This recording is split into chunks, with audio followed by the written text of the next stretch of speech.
Bonsoir et bonjour, chers amis fidèles téléspectateurs de nos chaînes différentes de la ville-province de Kinshasa, chers amis fidèles téléspectateurs. Les médias de la ville, nous sommes là devant vos postes de télévision pour nous suivre une fois de plus, chers amis fidèles téléspectateurs. Vous êtes plus de 50 millions de nos amis fidèles téléspectateurs qui nous regardent partout dans le monde entier. C'est grâce à nos chaînes différentes de la RDC. Molière Télévision sur Canal Plus 345, à chaque vendredi à 17h30. Je ne suis pas seul, les médias de la ville, bel et bien accompagnés avec mes amis de la presse congolaise, dont on est en train de faire la fierté et l'image de la presse congolaise à travers nos chaînes ici en RDC. Je ne peux jamais être égoïste pour un monopole belé à Malo Bébélé. Je vais passer directement parole à ma consoeur Rosette Katom pour RL Télévision. Bonsoir et bonjour ma consoeur. Bonjour, bonsoir, shalom encore Kimia na mabote à Congolais nous faisons la biso. La minute Oyo, merci encore une fois de plus parce que vous êtes tellement nombreux pour suivre les médias de la ville. Les médias de la ville, c'est-à-dire tout ça, tous invités, tous sur la Maramutali, Moussala, Naïto, Marmessali, République démocratique du Congo. Une fois de plus, merci à toi, mon l'air, merci à toi, mon Ambok, Samuel, et c'est Mosé Beto partager plateau biso.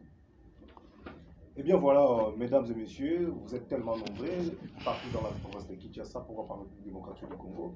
Vous êtes très connectés. Aujourd'hui, là, nous sommes ensemble dans le cadre de votre organe qui vous accompagne à tout moment, les médias de la ville. Nous sommes là très concentrés.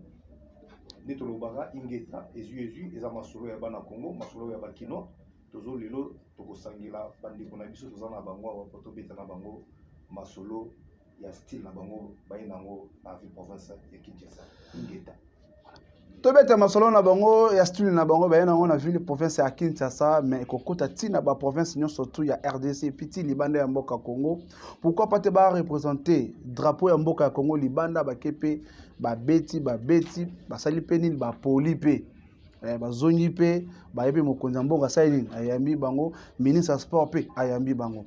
Chers amis fidèles téléspectateurs, là vous allez directement recharger vos unités, plan de SMS vraiment pour réagir par rapport à nos numéros. Nous avons bel et bien placé en bas de votre poste téléviseur les numéros qui est là. Je pense que c'est à le voilà gauche droite, voilà, tous les numéros sont là. Au Bengibiso, vos questions et dans la belle et bien transférées à travers nos invités de marque au Bazali Anna Plateau. Alors, on va directement passer à nos invités. D'abord, une fois de plus, bonjour et bonsoir, Mbote Nabino. Vous allez bien? Ça va. Là, tout directement, na initiateur, président, obi quelque part pour autant à combat style Nabino, on a kilo. D'abord, le Liboso, on s'est présenté d'abord. Liboso à caméra Nabiso, on a face. Il y a des médias de la ville, puis vous allez des chaînes différentes en Boka Congo, tout Sangalara. Donc, tu es au Lukabino, tout solo là, inabino, ce que le tout dans plateau, tout me recommande, moi, minute, c'est moi qui n'abino. Mais tout ça, là, on a l'ingala, pour message qui est bien. On va comprendre les Nini Ezali à Sika et na RDC. Mais quand on s'est présenté, il y a la caméra. Voilà, merci pour la parole. Bonsoir, bonsoir à tous. Bonsoir, ici, à Bandebonia, sur le hôtel à Bissau, partout dans le monde. Nazali président de Fight Mkumbusu, comme on a capé Pelé, mais la plupart des gens qui ont la ceinture noire, il y a Mkumbusu, style Mkumbusu. On s'est rapidement représenté Bandeko. Attends même parole après, mais vous présentez rapidement, mais juste un comité et après tout on a des questions. Voilà, merci. Naïna bureau, malgré la totalité du bureau, mais quand même, Naïna 3 personnes à bureau. Là, c'est le moment où il va être à la coste. Nous avons un secrétaire général à Bissau, à Fight Mkumbusu. Comme on a mettre Maki Komi, avec les gars qui vont mettre Mkumbusu. Nous avons papa Dédé, avec les gars qui vont mettre Moko Kati Mkumbusu. Il y a des conseils à Bissau, il y a Fight Mkumbusu. Et puis, nous avons maître Henri Mamboku. Azali peut mettre Mkumbusu toujours, Aza secrétaire, Aza caissier, en même temps Aza peut conseiller, puis il y a Fight Mkumbusu. Voilà, et puis le reste, ce sont les athlètes qui sont là-bas derrière. Merci beaucoup. Les athlètes, Bazali wana na simana bino. Ala tukoto koti. To meka ko solo la sko moke. Mutuna na ngali boso ezali boye. Fight Mkumbusu. Mais ko la présentation na yo. Ya bandeko na omemi awo. Je sais pas si vous avez un nombre de combien. Na administration na bino. Majoritaires sont ces marabas ressortissants à Mkumbusu. Mais en vous suivant un jour, il y a deuxième édition. Dans la salle de fête, la Bourdonnière, précisément dans Lemba. Vous avez bel et bien parlé dans le micro, je pense que nous avons un secrétaire général. vous avez mélangé des disciplines différentes, et on veut créer Fight Mukumbusu. Expliquez biso particularité ya style oyo bobemi sika. Ezali nini bande ko ba comprendre.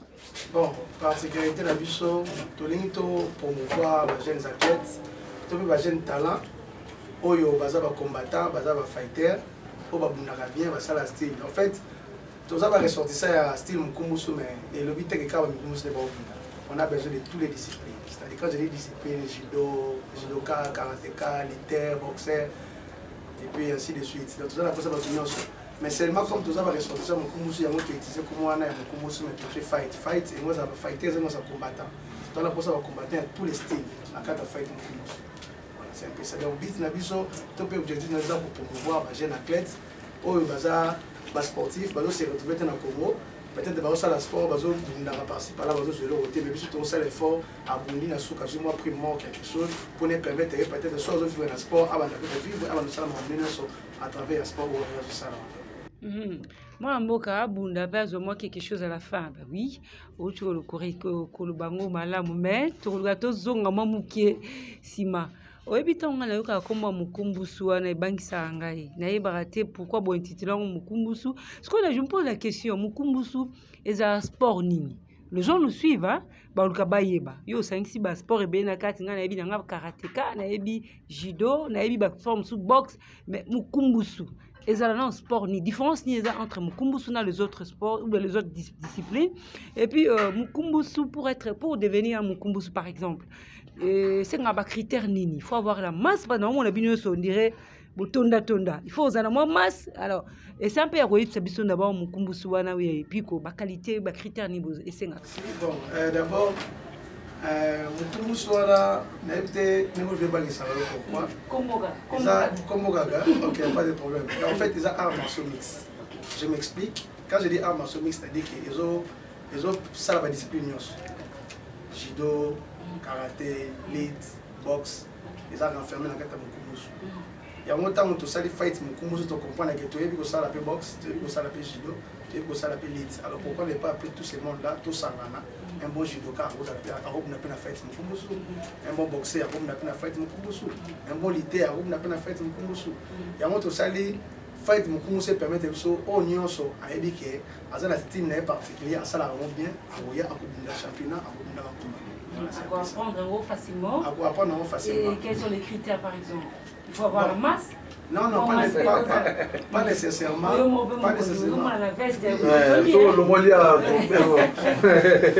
Pas nécessairement, mais sauf que au moins d'abord un sportif faisait état d'esprit. Le sport c'est l'état d'esprit. C'est pas donné à tout le monde à ça le sport. Pour le Mukumbusu c'est pas une somme, mais pour ça la tâche doit pas m'arrêter. Pour ça la boxe n'a pas marqué. Mais l'état d'esprit de Mukumbusu c'est que comme un sportif dans le sport il va faire ça. Donc c'est vrai que comment Mukumbusu bang ça parce que na uti ko ba awa ils ont un martial mixte c'est-à-dire tout ça ragnos. Na Mukumbusu on apprend tout. Judo, karaté, boxe etc. Ko yo ka on intellectuel au sein na ba to baza ba Mukumbusu ba ke des mots classe tout le monde la plupart surtout en fait la kiti ba moté avec discipline tout le monde a trop de gens qui ne réfléchissent pas aussi beaucoup hein. Oui, on a eza via kibomoto. Voilà. La personne doit être instruite. Sans instruite tam so ça la vraiment. Mon sport eza vie mususa ya kibomoto musu. Sport eza maramususu. Mais le temps après c'est très important. Hein, c'est très important. Quand le bureau on a licencié en informatique na ISS. C'est ça pour moi. Donc malgré notre sport, maintenant qu'il est entraîneur, on a des classes. Dans le sport, on est en classe. On a sanction sur le bali, on a salué pour nous avoir montré.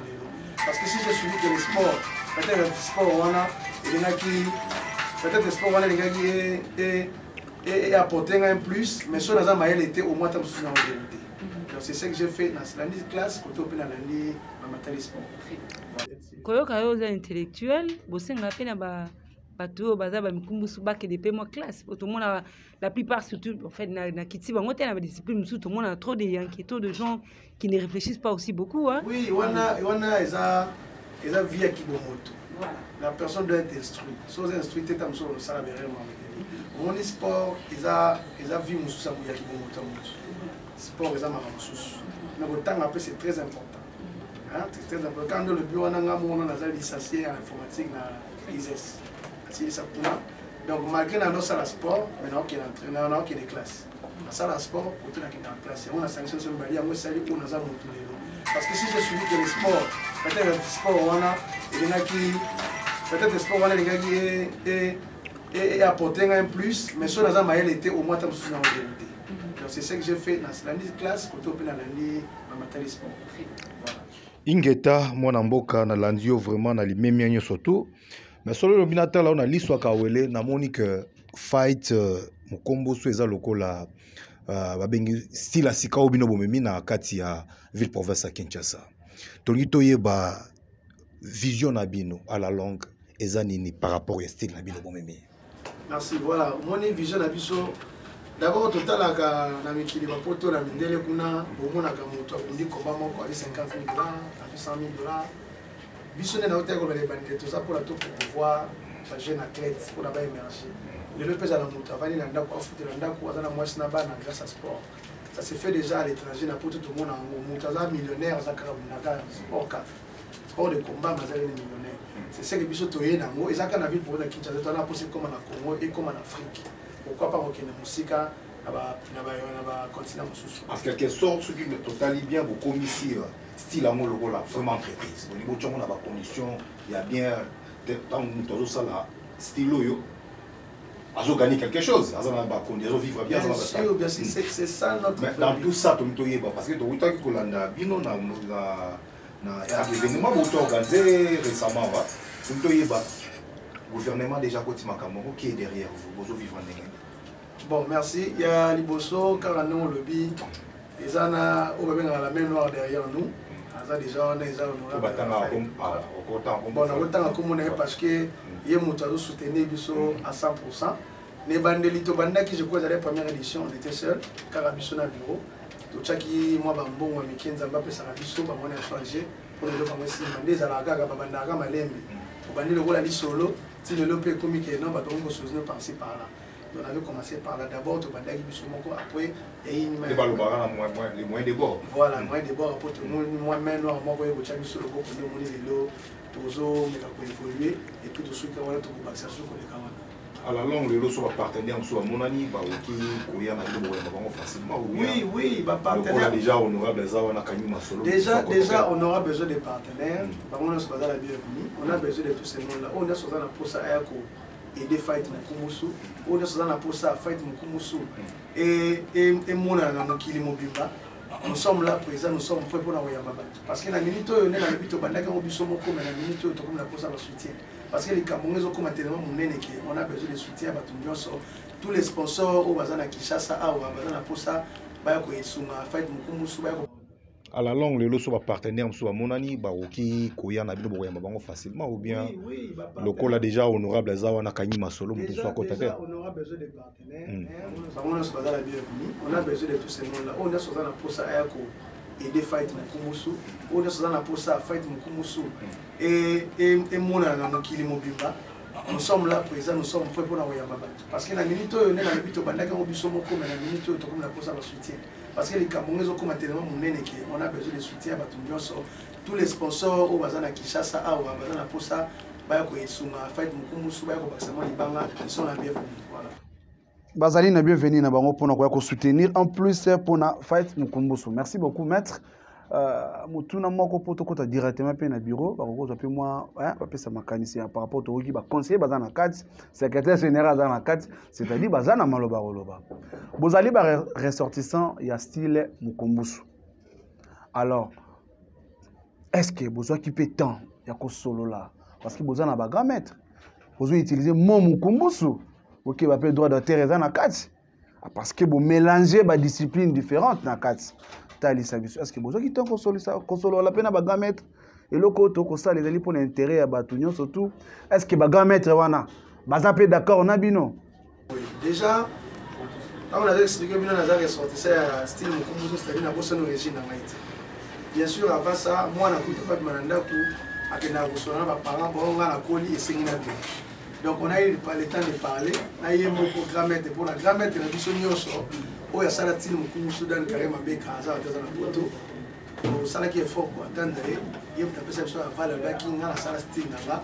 mais oyo alingi aexploite style na nga akomisa yango monene na mokili aza na liberté nyonso kosala mamwando bagrand maître nyonso bayebi mais maître Dan Karim abeka ye moto aza fondateur Mukumbusu ayebi ke toza na style Mukumbusu et puis baintermédiaire baza bagrand maître na biso baza ebele oyo bafonda biso motema neti bagrand maître Ngambe aza na Afrique du Sud ye pas d'accord na biso ye pe a participer pe aza na posa biso peut émerger bagrand maître Bambu Ebola aza na Kinshasa na Lemba bagrand maître Le Kasser eza bafe oyo ovandi obetele biso na biso ate toza na idée malamu kosala et puis lelo tosala yango ils ont matamale malé donc côté on a toujours du temps pour cela va cramer de biso va pesa biso avalwana pesa biso pouvoir wana va pesa biso action wana pour la makambo qui est ceux qui vont bakanga motema peut-être les autres matchs à la politique. Merci beaucoup maître. Alors je pense que micro qui n'est pas après tous un année CG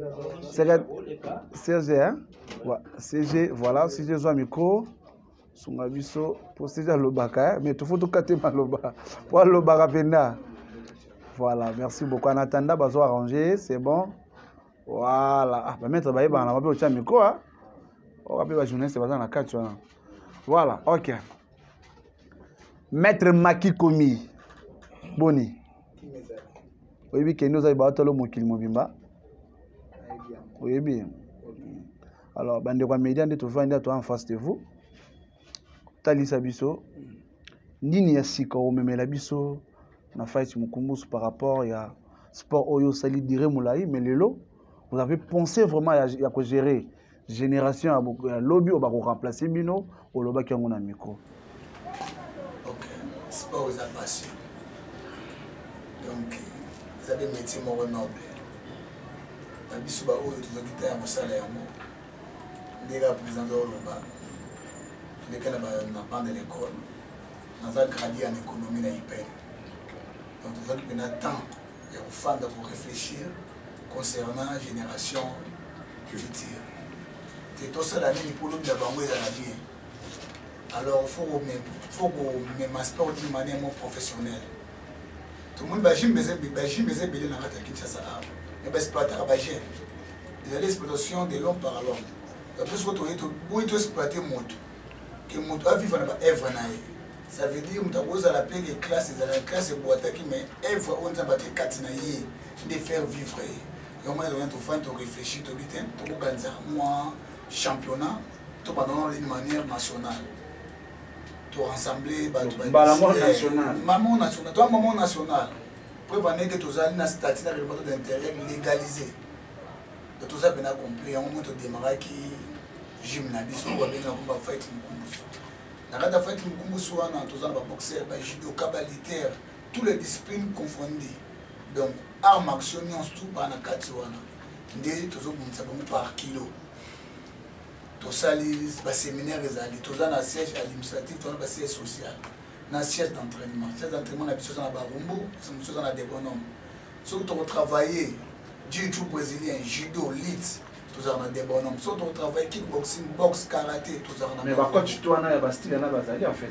OK, tous en quatre coach, tu as un coach pour dans quatre fight Mukumbusu. Au fait Mukumbusu a foutu bango dans chaque prestation, chaque entraînement. Ouais, ça va transport bien au foot. On va battre la mieux pour battre babanda quand même vraiment les ratés. Té, ils ont une innovation. Vous allez au Mususu. Bon, on doit être dans la fière. Donc, maintenant, les alliés, sont maillés, donc, salaire n'a pas de costaud. Aïe, il y a un entraînement à Kepa Nandaba CP. Le salaire est consistant. Consistant. Et puis, que tu as dit, sportif, il y a toujours un ciment. Il y a ta sécurité. Au moins, dans le quartier, si on a 100 francs, papa me qu'on a évité. Vision la musique, beaucoup de images, voilà, il y a une makasi na ciment.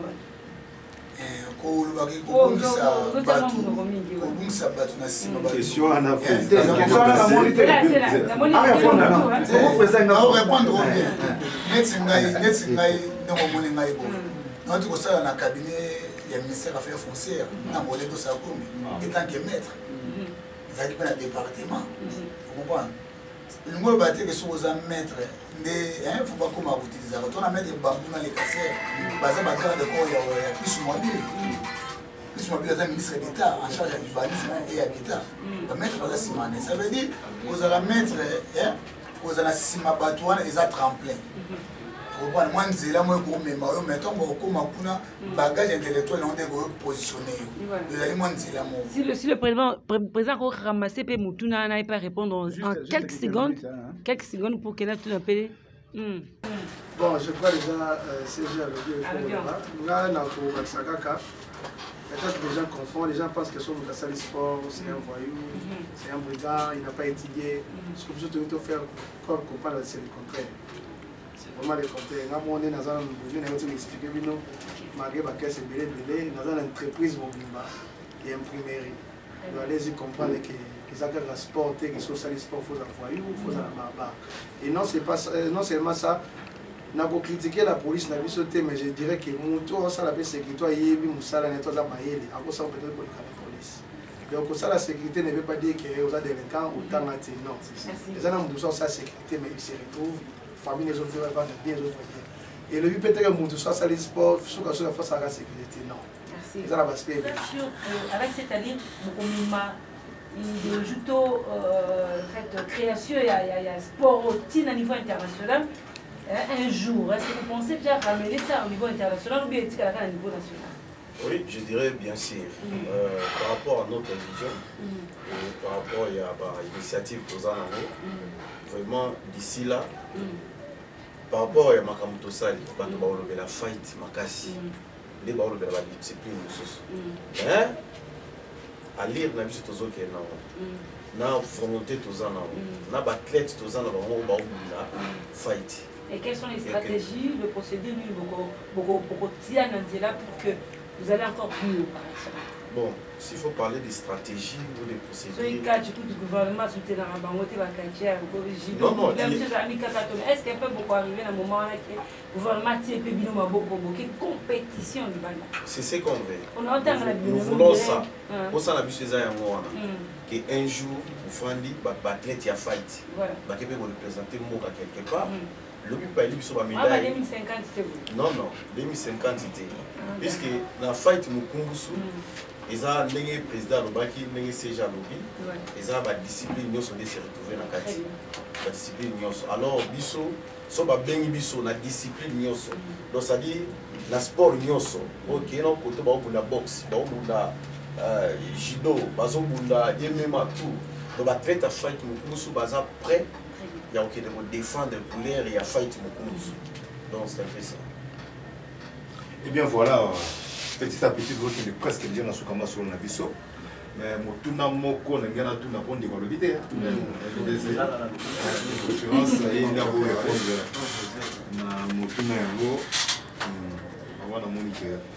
Mais là, c'est petit à petit, fight, c'est le loco et bandit si quand même directement vous avez déjà un ordre dans la Mikanda, ça montre directement qu'il y a du sérieux, il y a quand même de la volonté. Ça s'annonce bien. Ça s'annonce bien, donc je vous encourage surtout à remettre le mot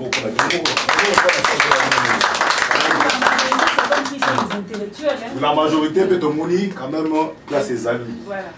Tout le monde ses amis. Est-ce que vous avez sur les lobos pour na Banibaya pour compter peut-être va faire le Congo? Est-ce que le critère âge, les alliés, vous tenez compte maintenant, il y a critère âge, ou bien n'importe quel âge, à aucun coya pour contaminer sans problème? Bon, merci beaucoup pour la moutuna. Ma question, on a pour répondre à yo. Normalement, le sport n'a pas d'âge. Ce qui déjà, moi, à Botami, à Koli, à premier compétent, tout le monde a même la pote.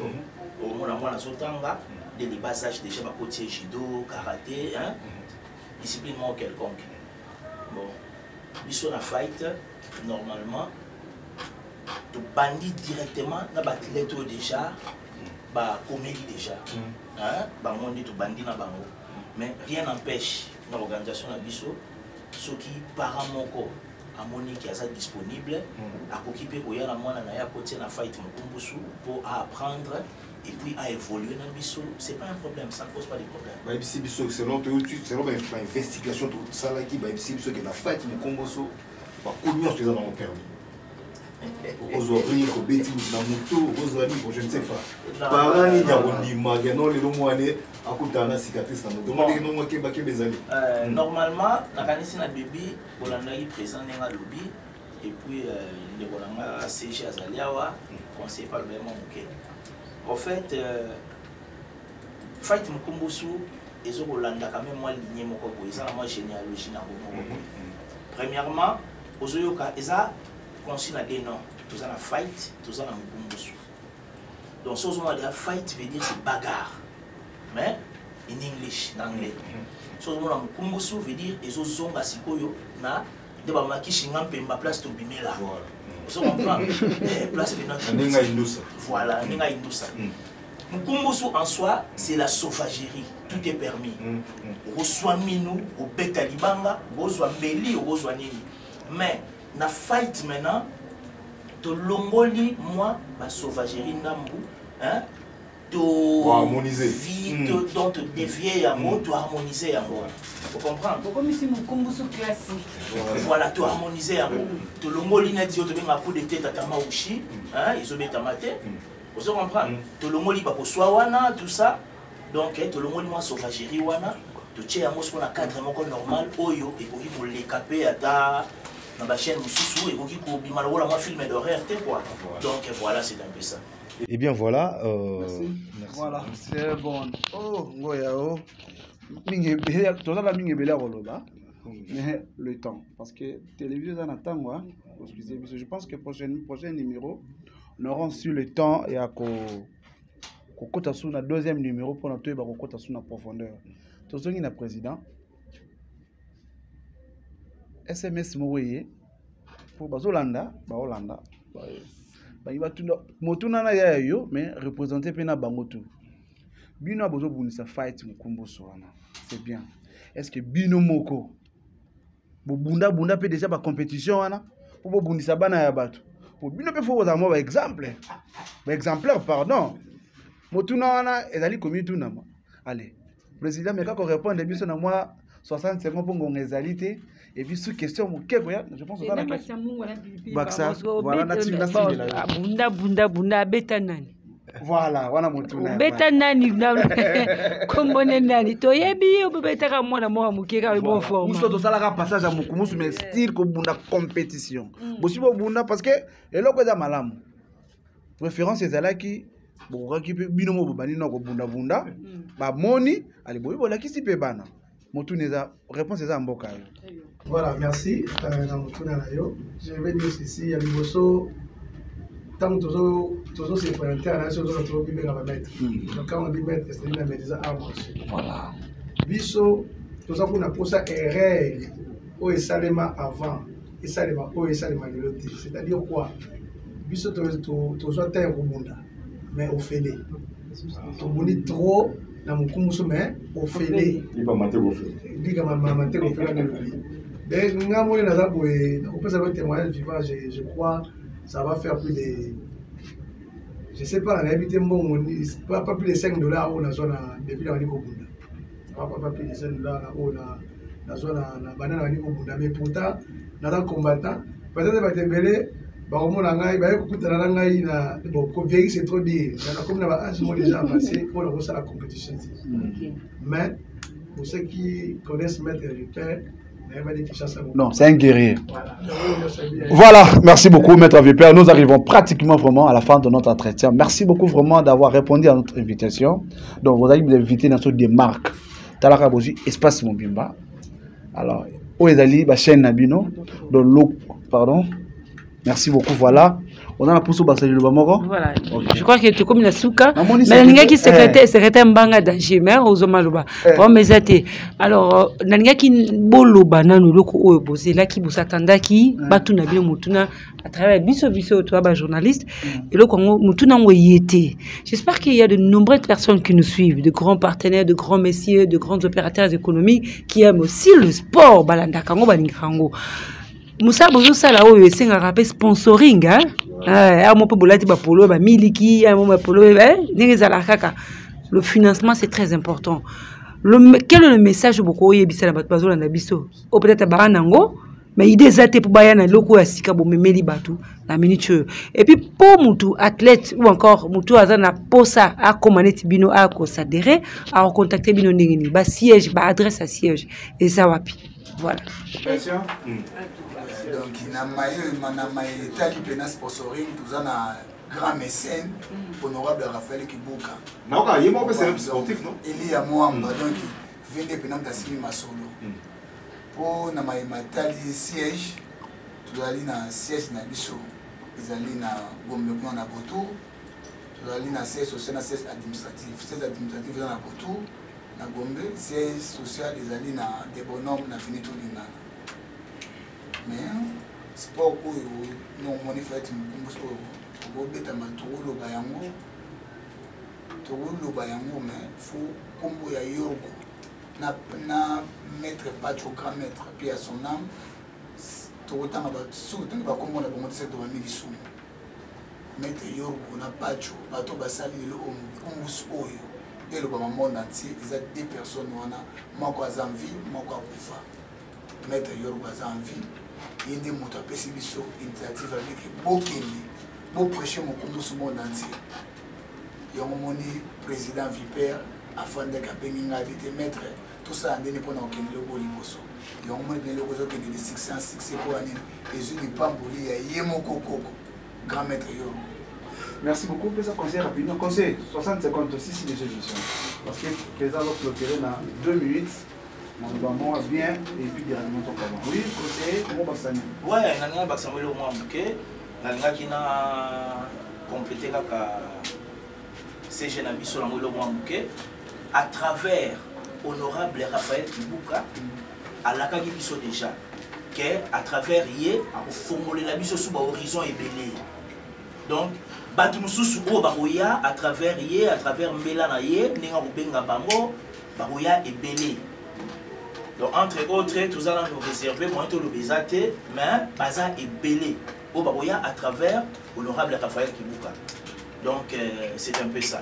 Voilà, merci beaucoup. Donc, c'était un peu ça. Merci. Alors, question sur Kakaka. Souka pour tous. Tant qu'on répondre au petit message partout, et puis tout ça, il y a des annonces et émissions. Mais, tu as Libanda pour tous, moi, attends-moi, geste amical, quelque chose de 30 secondes, plutôt qu'à moi. Président. Bon, merci. Il y a des personnes à nous. Soit il s'est trompé, nous commençons à bannir les personnes. En fait, elle met un modèle de salaire. C'est un marché mix.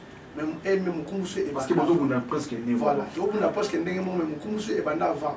Nous commençons à Babylone sous une conserve avec tout le monde. Mais les mêmes en un marché mix, on bishopé, tout ce qui est style, nous commençons à faire, tout est en fight, nous commençons. Parce que tout le monde est là qui violence la Kati, tout chango fight nous commencer permettre pour toi à boxer, à judoka, à militaire, à intégrer, à courir. Donc et ça karaté pour la non, c'est pour tous les sportifs. On a société qui a ça pour sportif, na style ya salaka. Après on a fight nous et puis on va mélanger. Et pour s'adhérer, c'est comment les conditions les alliés bon pour s'adhérer. Donc appelle les jusqu'à nos jours pour n'abattre. Oui, jusqu'à là toujours il y a pour s'adhérer c'est aux la fiche d'adhésion, CGM Tazalango. Bon, au début c'était d'abord gratuitement, on donnait ça gratuitement, mais néanmoins, il y a des églises pour nous dire, mais moi, on ne va pas prendre ça cher, fiche à 2000 francs. Na 2000 francs, parce que le fiche d'adhésion, on a intégré mon comme combattant, comme fighter, il y a style fighting. Voilà, merci beaucoup de communication. Les tout derniers messages phares pour nous battre tout à la émission du Les tout derniers messages phares, d'abord, la PC. Merci pour la yémita salito comme autozalelo et puis la PC merci n'engue bénéfice sur la photo c'est-à-dire nous avez considéré PC bio mbote n'engue bazo sala musala ezo sala que bana lelo va se retrouver na mtozo sala on appelle tout le monde pour ça pour ça AFI Mukumusu rapidement on va donner notre numéro c'est 089 61 87 822 la bandeli 089 61 87 822 leo dans WhatsApp il y a fight Mukumusu leo na bateau aux alentours pour ça pour na au région de Bango et puis pour ne pas oublier la PC on a un grand merci na grand maître biso bazo soutenir biso en particulier grand maître Ngambe azabo na Afrique ici on a grand maître biso à soutenir biso na musique AP grand maître Bango Ebola pour azabo na chasse et puis pour finir bakoko na biso basali ki lelo peut-être tout ça la fête musu ndenge c'est déjà auteur loba grand maître Yombo et puis grand maître Pacho Pia son âme déjà pour faire donc na pesi grand maître Nyonso Mbote na pesi ba fighter na biso Nyonso Mbote na ko basé belé moyeto ba représenter bango moko exacté mais quand même on est de cœur avec vous ba continuer et puis on a pour ça à sangana biso c'est impossible et c'est un miracle il suffit que vous venez un numéro on a recevoir yo on intégrer fight musu et puis tu deviens combattant na bandeli pour na ko ça but na biso to bieza pour promouvoir ba jeune talent ba jeune athlète biso to na pour ça athlète ba na ko felete na ba na rembovu on n'est pas là pour les exploiter ndenge ba nous on ne fait pas l'exploitation de l'homme par l'homme tout ça pour ça on ne va se retrouver même si biso na époque d'autres se retrouver mais bon on ne va se retrouver dans moi quelque chose qui est le athlète en fait na ndaku azo na moi sina na mwana na bana na ndaku grâce à fight musu voilà merci beaucoup. Nous arrivons pratiquement à la fin de notre entretien. Merci beaucoup, médias de la ville. Voilà, qui commence bien, qui finit bien. Nous vous retrouvons au prochain numéro. Allez, bye.